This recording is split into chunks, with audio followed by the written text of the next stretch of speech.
आप सभी का आपके YouTube परिवार ड्रीम विथ राम में स्वागत है। उम्मीद है कि आप लोग अच्छे होंगे और आपकी पढ़ाई निरंतर जारी होगी। तो परीक्षाएं नज़दीक आने वाली हैं, पुलिस की भी वैकेंसी है, पेट का भी लगा हुआ है या आप एसएससी का भी फॉर्म डाले होंगे। तो आपको समय के लिए एक पर्याप्त समय नहीं मिल पाएगा, तो इसलिए कभी भी अपनी तैयारी में लापरवाही मत करिए। अगर एक दिन भी नहीं पढ़ते हैं तो उसको ज़रा ध्यान से सोचिएगा कि आप कितना पीछे जा रहे हैं। कंपटीशन दिन ब दिन बढ़ता जा रहा है, तो आप ना लापरवाही करते हुए अपनी तैयारी को तेज कर दीजिए।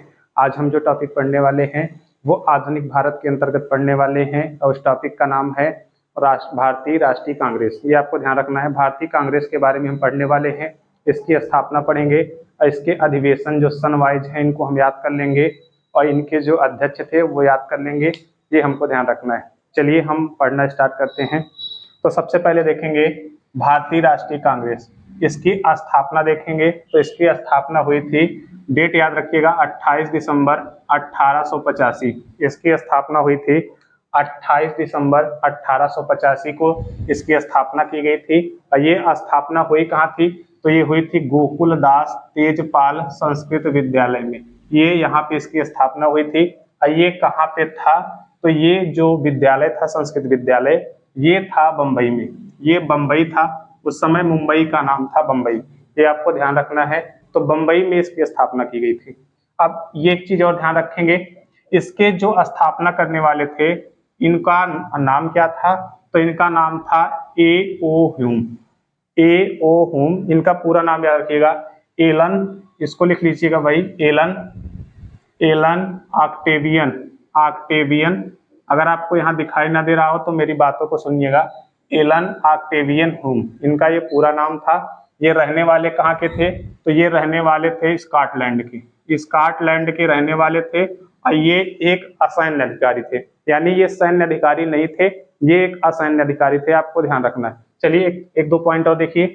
स्कॉटलैंड के रहने वाले थे, असैन्य अधिकारी थे और इनको शिमला पसंद था। शिमला जगह इनको ज्यादा पसंद थी, तो इन्होंने अपनी राजधानी को शिमला बनाया था।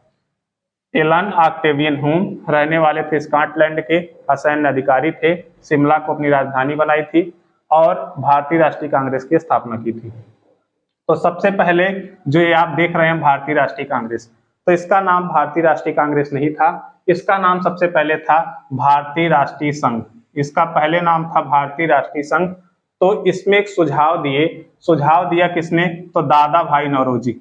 ध्यान रखेंगे, दादा भाई नौरोजी के सुझाव पे इसका नाम किया गया भारतीय राष्ट्रीय कांग्रेस। ये आपको नोट करना है, दादा भाई नौरोजी के सुझाव पे इसका नाम किया गया भारतीय राष्ट्रीय कांग्रेस। ये एग्जाम में एक दो बार पूछा है, तो सबसे पहले इसका नाम याद रखिएगा। इसका पहले नाम था भारतीय राष्ट्रीय संघ।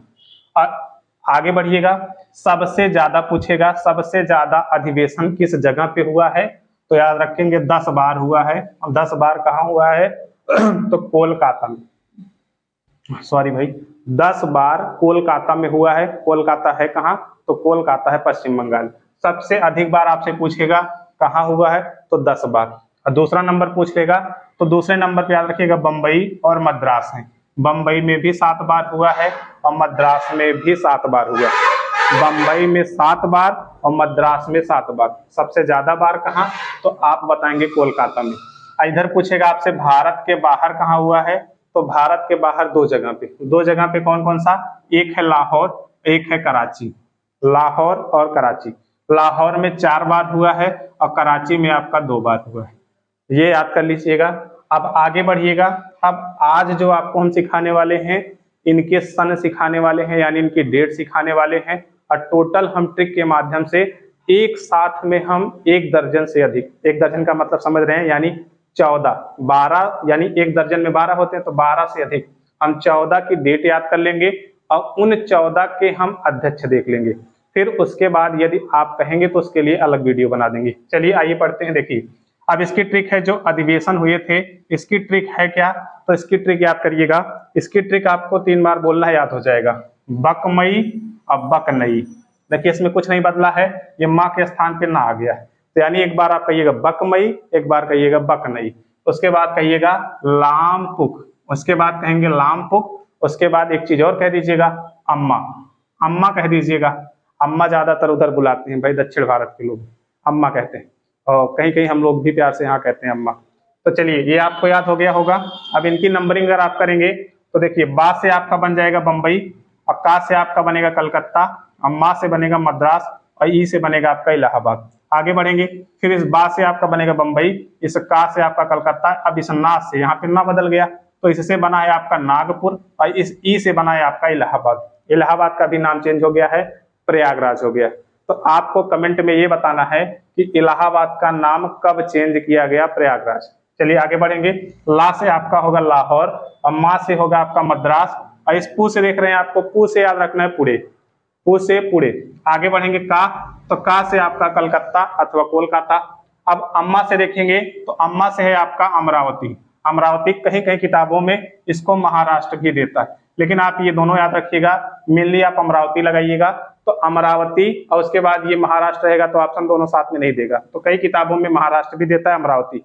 अब आगे बढ़ेंगे तो माँ से देखेंगे तो आपका मद्रास हो जाएगा। अब इनकी नंबरिंग कर लीजिए, अगर हम नंबरिंग करेंगे तो 1 2 3 4 5 6 7 8 9 10 11 12, और ये लेंगे तो 13, और ये लेंगे 14। तो कितने अधिवेशन की आपको लोकेशन पता हो गई, तो इस ट्रिक के माध्यम से आपको 14 की पता हो गई। अब इनका सन देखिए, आपको 14 सन एक साथ याद हो जाएंगे। कैसे, जरा इसको समझिए। अब ये स्थापना हुई थी तो 1885 में, 1885 में हुई थी। तो 85 के बाद अगला सन कौन सा आएगा, तो आप कहेंगे 86, 1886। तो 18 हम नहीं लिख रहे हैं, आप समझ जाइएगा, सेंचुरी हम 1800 चला रहे हैं, तो जब तक ये बदलेगा नहीं, 100 आएगा नहीं, तब तक ये बदलेगा नहीं। तो 85 के बाद 86, ये 3 वाला लेंगे 87, और ये हो जाएगा 88, यानी 1886, 1887, 1888। आगे बढ़ेंगे तो ये लेंगे 89, और ये वाला लेंगे 90, और ये लेंगे 7वां नंबर 91, ये लेंगे 92, ये लेंगे 93, ये 94। आगे देखते चलिएगा भाई, ये लेंगे 95, ये लेंगे 96। आगे चलिएगा, ये लेंगे 97, और ये लेंगे आपका 98। यानी अभी तक आप देख रहे हैं सेंचुरी नहीं बदली। अगर हम आपसे पूछे ये कौन सा वर्ष है, तो आप बताएंगे 1898। सबके आगे आपको 18 जोड़ लेना, जैसे आप नाम के आगे कुमार या कुमारी जोड़ते हैं, वैसे इसमें आप 18 जोड़ लीजिएगा, क्योंकि हम 18 से चालू किए हैं ना। तो 1885, 85, 86, 87। तो अब इनको आपको पता हो गया होगा। अगर आपसे पूछेगा ये कौन सा अधिवेशन था, तो पहला। अगर ये पूछेगा तो ये 5वां। नंबरिंग कर लीजिएगा, आपको एग्जाम में बस 1 मिनट लगेगा, 1 मिनट से कम ही समय लगेगा। बस जो यहाँ लिखे, डायरेक्ट लिखने के बाद आपको क्या पता चलेगा कि इनका सन कौन सा था। तो 85 से स्टार्ट करिए और अंत में चले जाइए कहाँ तक, 98 तक। तो ये आपको मिल गए क्या, आपको मिल गया सन मिल गया और जगह मिल गई। ये 2 से तो काम आपका चलेगा नहीं। अब तीसरी चीज आपसे क्या पूछेगा कि आपसे पूछ सकता है कि 5वें अधिवेशन जो था, 5वां अधिवेशन था, उसकी अध्यक्षता कौन किए थे। 8वां जो था उसकी अध्यक्षता कौन किए थे। 10वां जो था उसकी अध्यक्षता कौन किए थे। तो आइए अब उसको सीखते हैं। तो ये अधिवेशन की ट्रिक आपको मिल गई है। अधिवेशन की ट्रिक क्या थी, बकमई बकनई लामपुक अम्मा, बकमई बकनई लामपुक अम्मा, ये आपको याद रखना है। चलिए इधर देखेंगे अब अध्यक्ष की ट्रिक क्या है। अध्यक्ष की ट्रिक भी आसान है। जैसे आप एक दोहा पढ़ते हैं या चौपाई पढ़ते हैं, उसी तरह इसको याद कर लीजिए। देखिए, डब्लू दादा, कौन दादा, डब्लू दादा। जैसे नाम होता है डब्लू, चिंटू, पिंटू, तो वैसे आप याद रखेंगे डब्लू। कौन दादा है भाई, डब्लू दादा बदरू, डब्लू दादा बदरू, यूल बेडर, यूल बेडर अथवा बेंडर कर लीजिए, यूल बेंडर फिरोज आनंद। ये आपको याद हो जाएगा, डब्लू दादा बदरू यूल बेडर फिरोज आनंद। पहली लाइन समाप्त हो गई। अब दूसरी लाइन में आ जाइएगा। तो दूसरी लाइन में 2 चीजें आप उतार लीजिएगा। अगर आपको पहली लाइन याद हो गई तो कुछ काम आपका आसान होने वाला। कौन सा, देखिए ये डब्लू दादा है, तो इसको हूबहू इसी के नीचे उतार दीजिएगा। ये दोहे का दूसरी लाइन हो जाएगा। और उसके बाद ये लास्ट वाला आनंद लेंगे, तो आनंद भी उतार देंगे। अब आपको बीच वाला याद रखना है। ये काम तो आपका रिपीट हो गया, डब्लू दादा, और यहाँ देख रहे हैं आनंद, ये रिपीट हो चुका है। अब आपका यहाँ बचा का, तो बचा क्या है जरा ध्यान दीजिए, वेब सुरेंद्र सयानी सी। याद हो गया, वेब सुरेंद्र सयानी सी। 1-2 बार बोलेंगे आपको याद हो जाएगा। कुछ नहीं करना है, जब आप पढ़ने बैठिए, याद करने बैठिए, तो एक कमरे में जैसे दोहा बोलिए, जैसे लिखा हुआ है, डब्लू दादा बदरू यूल बेडर फिरोज आनंद। बस बेडर फिरोज आनंद, पहली लाइन खत्म हो गया। अब डब्लू दादा को उतार देंगे, तो डब्लू दादा आपका आ जाएगा। बस 2-3 चीजें और याद रखनी है दूसरी लाइन में, बेब सुरेंद्र सयानी सी, उसके बाद आनंद वेब सुरेंद्र सयानी सी आनंद। अब जरा देखिए, ये आपको आपका काम है इसको याद करना। कैसे याद करेंगे? जैसे अगर आप कहीं बैठे हैं तो इसको एक दो बार जब पढ़े रहेंगे ना तो आपको याद हो जाएगा कि अध्यक्ष की ट्रिक हमको सर क्या बताए थे, तो उससे आप रिपीट करेंगे ना तो आपको याद हो जाएगा। देखिए, डब्लू दादा बदरू, डब्लू दादा बदरू, यानी आप कह दीजिए दादा कौन थे, दादा का नाम था डब्लू, डब्लू दादा बदरू यूल बेडर फिरोज आनंद। आपका पहली लाइन कंप्लीट हो गया। उसके बाद नीचे आएंगे, फिर दूसरी लाइन लेंगे हम, तो डब्लू दादा सेम रहेगा। उसके बाद लेंगे वेब सुरेंद्र सयानी सी, उसके बाद आनंद। आपका ये खत्म हो गया और ये याद हो गया तो आपको 14 के 14 अध्यक्ष याद हो जाएंगे, यानी किस अधिवेशन की अध्यक्षता कौन की थी। तो जरा यहाँ देखिए, डब्लू से हो जाएगा डब्लू सी बनर्जी, अथवा हम इनका पूरा नाम है व्योमेश चंद्र बनर्जी, इसको नोट कर लीजिएगा। डब्लू से व्योमेश चंद्र बनर्जी, और दादा से तो दादा भाई नौरोजी, दूसरा हो गया। बदरू से लेंगे तो बदरुद्दीन तैयब जी, बदरू से इनका पूरा नाम याद रखिएगा, बदरुद्दीन तैयब जी। यूल से लेंगे तो आपका बन जाएगा जॉर्ज यूल, जॉर्ज यूल बन जाएगा। अब बेडर से लेंगे तो इनका नाम है बेडर बर्न, जो अध्यक्ष थे ये बेडर बर्न थे। अब आगे बढ़ेंगे, देखिए फिरोज से आपका बन जाएगा फिरोज शाह मेहता, फिरोज शाह मेहता बन गया। और आनंद से क्या बनेगा, तो आनंद है, आनंद बहुत चालू है, जैसे कहते हैं चालू, आनंद के साथ चालू जोड़ दीजिएगा। लेकिन यहाँ आपको दिखाई दे चार्लू लिखा है, तो चालू आपको याद रहेगा तो एग्जाम में तो मिल ही जाएगा ऑप्शन ना, तो बस यही ध्यान रखना है, आनंद चार्लू। आगे आइए, डब्लू दादा, तो यही सेम रिपीट हो जाएगा व्योमेश चंद्र बनर्जी। इसके बाद दादा से दादा भाई नौरोजी, ये रिपीट हो गया। अब वेब से क्या लेंगे, तो इसके आगे अल्फ्रेड जोड़ दीजिएगा, अल्फ्रेड वेब। अब आगे आ जाएगा सुरेंद्र, तो सुरेंद्र, सुरेंद्र में आपको क्या याद रखना है, सुरेंद्र नाथ बनर्जी, ये ध्यान रखना है, सुरेंद्र नाथ बनर्जी। अब सयानी में क्या करना है, तो इनके आगे रहीमतुल्लाह सयानी। अगर एक दो बार आप पढ़े होंगे तो अब तो आपको बस एक चीज बनाना है, एक ट्रिक बनाना है, जिससे आप लंबे समय तक इसको एग्जाम में ना भूले। एग्जाम का प्रेशर आपको भली भांति मालूम होगा, यदि आप एग्जाम दिए और नहीं दिए हैं तो इसके लिए आप तैयार रहिए। तो सयानी से रहीमतुल्लाह सयानी। आगे बढ़ेंगे, सी शंकर नायर, सी शंकर नायर, सी से आपको याद रखना है सी शंकर नायर। आगे बढ़ेंगे, ये आनंद, अब ये वाला आनंद अलग है और ये वाला आनंद अलग है। इस आनंद का मतलब है आनंद मोहन दास, इसमें आनंद चालू था, इसमें आनंद मोहन दास है, बस यही आपको याद रख, एक दो बार बोलिएगा आपको याद हो जाएगा। अच्छा, अब कैसे याद रखेंगे, तो देखिए ये जो पहला अधिवेशन हुआ था उसके जो अध्यक्ष थे ये पहला है, तो एक नंबर यहाँ लिख लीजिए, चाहे आप ऐसे याद रखिए, पहले के अध्यक्ष थे आपके कौन, व्योमेश चंद्र बनर्जी। अब दूसरा यहाँ 2 नंबर लिख लीजिए। अब आप ऐसे बैठाते जाइएगा, चाहे हम लिख दे रहे हैं, अभी देखिएगा 14 पे जाकर के रुकेगा। देखिए ये 2 हो गया। दूसरे में यानी कांग्रेस का जो दूसरा अधिवेशन हुआ था उसके अध्यक्ष थे आपके दादा भाई नौरोजी। तीसरा लेंगे, तीसरे थे बदरुद्दीन तैयब जी। और चौथा लेंगे, चौथे के थे जॉर्ज यूल। अब पांचवा लेंगे, देखिए पांचवा ये है बेडर। अब गलती मत करिएगा, नहीं तो इसको पांचवा छठा ये ध्यान रखिएगा, अगर बीच में आप कहीं भी भूले तो समझ लीजिएगा पूरा आप चौपट कर गए, इसलिए इस दोहे को अच्छे से याद कर लीजिएगा। चलिए, बेडर को याद रखेंगे, बेडर बर्न।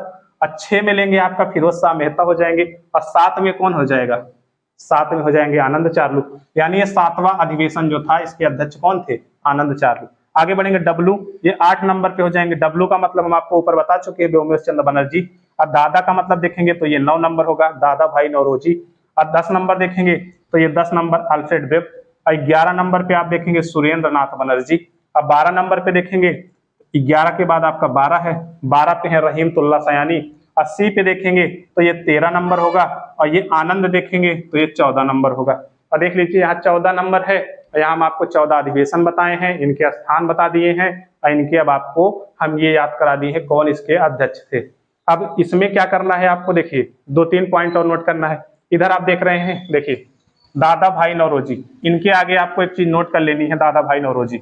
अगर यहाँ नहीं दिख रहा है तो हम आपको नीचे लिख दे रहे हैं, मेरी बातों को बस सुनते रहिएगा। दादा भाई नौरोजी ये क्या थे, तो याद रखना ये पारसी अध्यक्ष थे, प्रथम पारसी अध्यक्ष, ये पारसी थे। कौन, दादा भाई नौरोजी। इनको एक नाम से और जाना जाता है वयोवृद्ध पुरुष, वयोवृद्ध पुरुष की संज्ञा दी जाती है दादा भाई नौरोजी। इन्हीं के सुझाव पे इसका नाम रखा गया था क्या, भारतीय राष्ट्रीय कांग्रेस, लेकिन इसके पूर्व इनका नाम क्या था, तो भारतीय राष्ट्रीय संघ, ये आपको ध्यान रखना है। चलिए, ये पारसी अध्यक्ष थे। पहले अगर पूछेगा कांग्रेस के पहले पारसी अध्यक्ष तो आप बताएंगे कौन से, आपको बताना है दादा भाई नौरोजी। आगे बढ़ेंगे, देखिए बदरू, बदरू से आपका बना था, तो दूसरा पॉइंट आपको लिखना है, अगर आपसे पूछेगा कांग्रेस का पहला मुस्लिम अध्यक्ष तो आपको इनके बारे में लिखना है मुस्लिम अध्यक्ष, कांग्रेस के पहले मुस्लिम अध्यक्ष, तो आपको लिखना है बदरुद्दीन तैयब जी। अगर ना दिखाई दे रहा हो तो बातों को सुनते रहिएगा, आपको अच्छे से याद हो जाएगा। तो पहले मुस्लिम अध्यक्ष बदरुद्दीन तैयब जी। अब यूल के बारे में देखिए, तीनों साथ में है ना, तो 3 के बाद आएगा अगला अंग्रेज, यानी अंग्रेज का मतलब कांग्रेस का पहला अंग्रेज अध्यक्ष, यानी कौन सा ऐसा था जो पहला अंग्रेज अध्यक्ष था, उसका नाम आप बताएंगे जॉर्ज यूल। जॉर्ज यूल, कहीं कहीं यूले लिखा रहता है, उससे कोई फर्क नहीं पड़ेगा। यूल और यूले 2 ऑप्शन नहीं बनने वाले हैं, बस आप ये फोकस करिए, आपको ऑप्शन मिलेगा। तो जॉर्ज यूल पहला कांग्रेस में पहला अंग्रेजी अध्यक्ष था, यानी पहला अंग्रेज अध्यक्ष था। इतनी चीजें हो गई। अब 2-3 चीजें और ध्यान रखिए। अगर अब आपसे पूछा जाए, इधर ध्यान दीजिए, अगर हम आपसे बात करें, देखिए अगर सन आपसे पूछे तो ये वाला तो बताएंगे आप 85, 86, 87, 88, 89, 90, 91। 91 हो गया। अब ये बताएंगे 92, 93, 94, 95, 96। तो ये 96 देख रहे हैं, ये कितना 1896। तो 1896 में एक चीज और नोट करिएगा, पहली बार वंदे मातरम गाया गया था कांग्रेस के अधिवेशन में। कब? 1896 में। अब जरा बताइए 96 वाला किस जगह हुआ था? तो यहाँ जरा देखिए, 96 वाला हुआ था कलकत्ता में। तो कलकत्ता के अधिवेशन में किस नंबर का था? तो आपको नंबर पता है, 12वां अधिवेशन था। डेट क्या थी? तो 1896 थी। इसके अध्यक्ष क्या थे? तो रहीमतुल्लाह सयानी थे। और इसमें क्या गाया गया था? तो हमारा राष्ट्रीय गीत है क्या? तो वंदे मातरम। इसको लिखा किसने है? तो इसके राइटर हैं बंकिम चंद्र चटर्जी अथवा चट्टोपाध्याय, इनको कुछ भी कहिए, लेकिन बंकिम चंद्र चटर्जी इनका नाम याद रखिएगा। और राष्ट्रीय गीत जो है हमारा, ये कितने सेकंड में गाया जाता है, ये आपको कमेंट करके बताना है। ये हम आपको नहीं बताने वाले, आपको ये बताना है कि ये कितने देर में गाया जाता है अथवा कितने सेकंड में गाया जाता है। तो इतने पॉइंट हो गया। अब आपसे 1-2 चीज और पूछेगा, जैसे आपसे पूछेगा गांधी जी किस अधिवेशन की अध्यक्षता की थी? तो आपको नोट करना है बेलगांव अधिवेशन नोट करेंगे 1924। एकमात्र अधिवेशन था जिसकी अध्यक्षता गांधी जी ने की थी। ये आपको नोट कर लेना है अपनी कॉपी में। अब इसमें 2-4 पॉइंट और हैं, जैसे है आपका जनगण मन जो हमारा राष्ट्रगान है, ये पहली बार कब गाया गया था? तो ये नोट करेंगे 1911 के अधिवेशन में ये पहली बार गाया गया था जनगण मन। और इसके रचनाकार कौन है? तो आपको याद रखना है रविंद्रनाथ टैगोर। और जनगण मन गाया कितनी देर में जाता है? तो ये चलिए हम बता दे रहे हैं, 52 सेकंड में। और आपातकाल में कब जाए? आपातकाल के समय यानी विपत्ति में पड़े हैं तो कितने सेकंड में गा सकते हैं? तो 20 सेकंड में। यदि आपातकाल है तो आप 20 सेकंड में गा सकते हैं इसको। तो दोनों पॉइंट नोट कर लेंगे। 1911 के अधिवेशन में